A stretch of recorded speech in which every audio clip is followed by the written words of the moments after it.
I've always wanted to do an outdoor Shakespeare event ever since I went to the Open Air Theatre in Scarborough as a child. They used to do these amazing sort of Cecil B. DeMille's productions on a lake with a massive stage and massive cast. So it's always been kind of a dream to do something Shakespearean for another reason, but also an outdoor production.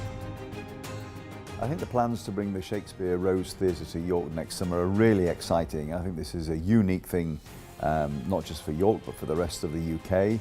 Welcome to Yorkshire. We're really excited to be partnering with the theatre and to be part of this wonderful piece of history. York is probably the most beautiful medieval city, Viking city, Roman city, with a large population around it, 16 million people within a 2-hour drive, and then 6.9 million tourists coming here. The only choice for us was to put it near Clifford's Tower, which is, I think, one of the most iconic buildings York possesses. So we're going to take a car park and we're going to put a great replica of an Elizabethan structure.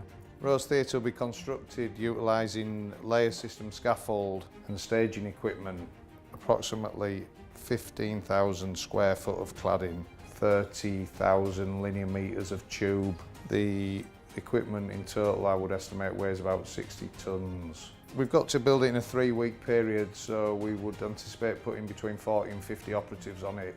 Well, it's special for us in the way that it's quite local to our main depot. You know, it's not often we get the opportunity to do such things in Yorkshire. A theatre with no roof with that sort of concentrated environment can provide a very direct, visceral experience both for the actors and the audience. There's built to be much more interplay. They're going to be very much so a part of every performance, as was the way it was in Shakespeare's day. The 4 productions, well, the first one is very easy, Macbeth. I picked that because when I was at school, I auditioned to be a witch in Macbeth, and Stephen Fry beat me. And I think his career could have been mine. So I'm still recovering, I'm still in therapy, but it was definitely, the Macbeth had to be the same, the first one. Romeo and Juliet, I think, is just the most beautiful, tragic love story of all time. Richard III had to be. His final line, apparently, which Shakespeare didn't actually write, was, "Please don't bury me in Leicester." So, you know, he should have been up in York, but he's now in Leicester. So that picked itself. And Midsummer Night's Dream, you know, the most joyful comedy that Shakespeare wrote. The challenge really is to make this feel like a contemporary experience within the space. It's not a dry look at Shakespeare, and it gives people a sense of walking into the past.